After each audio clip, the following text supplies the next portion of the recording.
Seguimos en este noticiero y ya lo tenemos aquí en el piso Ariel Umpierres para hablar de lo que pasa en el mundo. Y primero lo saludamos. Ariel, ¿cómo te va? Buen mediodía, bienvenido como siempre. ¿Qué tal, Luciano? Buenos días. Bueno, lógicamente quizás un conflicto tremendamente antiguo que vuelve a reinventarse lamentablemente. Hablamos de este conflicto Israel-Palestina que no para de dar malas noticias, Ariel.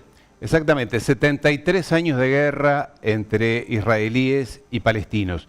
Israelíes, un estado, un país de 7 millones, 6, 7 millones de habitantes, muy pequeño, muy pequeñito, le diría 8 veces más chico que el Uruguay, para que se dé una idea, pero muy armado, con la tecnología de punta en sistemas de armamento, que se pelea con los palestinos, dado que desde hace 73 años una colectividad, grupos judíos que se instalaron allí en la zona de Palestina, han ido ganando terrenos y en los últimos días esto ha pasado a una escala mayor, es decir, el gobierno de Israel quiere tomar tierras, tomar casas, usurpar tierras y casas de palestinos que obviamente se resisten a esto y esto provoca guerras y enfrentamientos.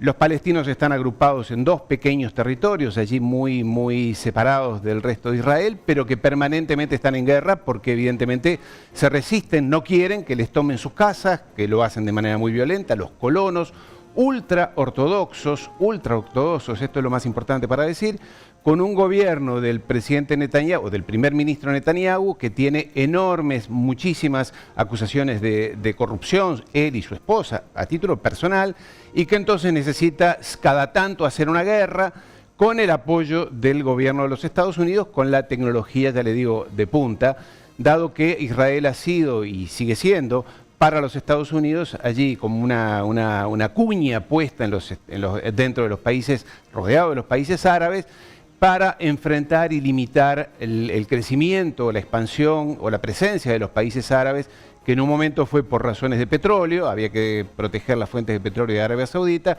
y hoy le diría, aunque le parezca mentira, es estrictamente religiosa la lucha, porque aquí estamos hablando de dos modelos y de dos concepciones que tienen miles de años. En este caso Israel dice que fue Dios, usted lo recordará en la Biblia, en el Génesis, Dios le dio esa tierra al pueblo de Israel, que es el pueblo elegido, y esta gente dice que tiene derecho a estar en esa tierra, aunque nunca había vivido realmente. Ariel, decías de los países árabes, ¿qué función están cumpliendo? Algo adelantaste, ¿y qué posición tienen en relación a Palestina, básicamente en este conflicto?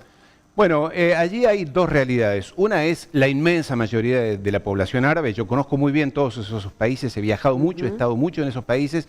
Te puedo asegurar que el 99% de la población es anti-israelí y furiosamente anti-israelí.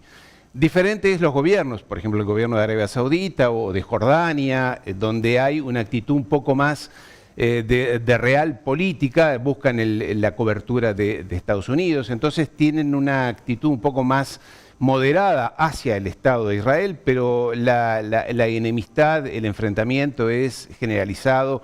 No hay nadie allí de ese lado del Mediterráneo que mire al Estado de Israel con simpatía. Realmente es un enclave aislado del resto de los países árabes, ¿no? Ariel, recién hablaste de Estados Unidos. ¿Qué papel juega Estados Unidos en todo esto?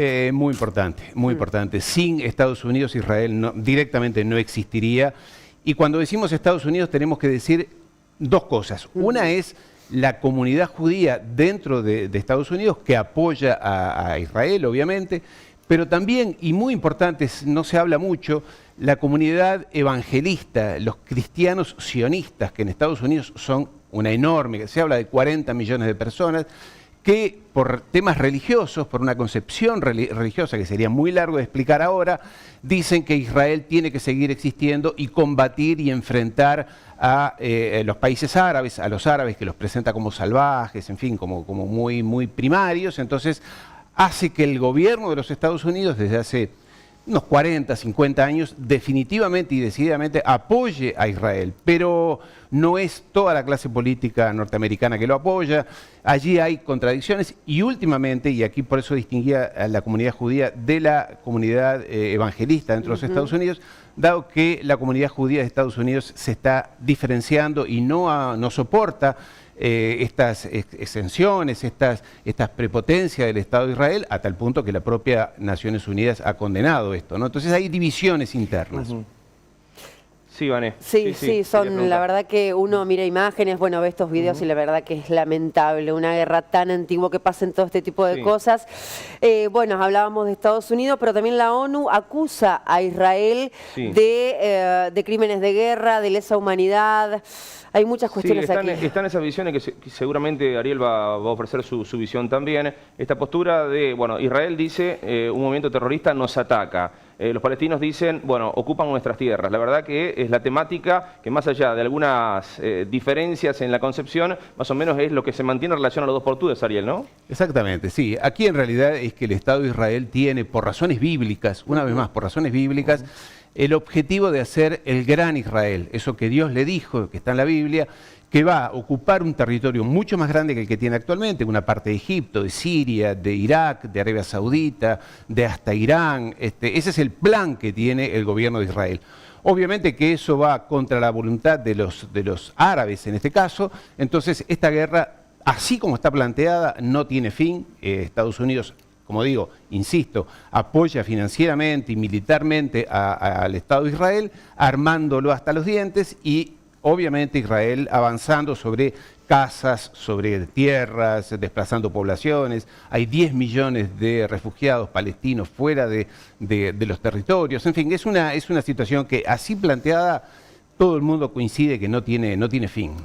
Ariel, ¿cómo se puede explicar la división del territorio palestino para otorgar también, digamos, una claridad en torno a este tema que también es de vieja data, obviamente, ¿no? Claro, allí cuando recordemos que hubieron varias guerras importantes en los últimos 30, 40 años que permitieron a Israel recuperar o no recuperar, invadir unos territorios, ganar territorios, y a los palestinos les ha dado dos zonas separadas, la Franja de Gaza y Cisjordania, separadas, muy bloqueadas y controladas por el Estado de Israel, donde las personas que quieren circular de un lado a otro son sometidas a todo tipo de vejámenes. Yo he estado allí en esa frontera, realmente es horrible. Atropellos, violaciones de los derechos humanos, en fin, la situación es realmente muy difícil y los palestinos también muy divididos, porque recordemos que también el Estado de Israel en algunos casos busca la división de sus enemigos en este caso, entonces alienta contradicciones dentro de los propios palestinos, dentro de los propios estados árabes. El famoso divide y reinarás. Una de las últimas de mi parte, ¿cuál sería la salida? ¿Tiene salida a este conflicto? Porque pasan los años y siempre aparecen estos brotes de violencia. Sí, aparentemente esto por el momento no tiene salida. La política que sigue el Estado de Israel es provocar que otros provoquen guerras, concretamente que Estados Unidos haga ataques, en este caso aéreos, a Irán, que es el gran enemigo del Estado de Israel, y lo que se busca es, siempre el Estado de Israel necesita que en la región haya cada vez más convulsiones generalizadas. Recordemos lo que hemos hablado en alguna ocasión aquí, la famosa primavera árabe. Entonces hay un aliento permanente a las contradicciones y concretamente el primer ministro Netanyahu necesita esta guerra porque que es lo que le permite cohesión social, porque si deja el gobierno, lo cual es muy probable, va preso al día siguiente. Está definitivamente comprobado que él y su familia han cometido actos de corrupción de todo tipo. Entonces, de alguna manera, él también necesita generar conflictos para que ir tapando, ir creando una cierta confusión, de forma tal que su propia supervivencia política y personal se mantenga. Pero es un escenario que es muy difícil de resolver en los próximos tiempos, digamos, ¿no? Muy complejo, por cierto. Sí, la verdad que sí. Un tema y aparte muy interesante para conocer, para saber qué está pasando. Seguramente seguiremos hablando de esto, Ariel. Muchísimas gracias, como siempre, por estar aquí, por traernos todas las noticias del mundo, todo lo que pasa a nivel internacional. Claro que sí, un saludo. Muchas gracias. Gracias.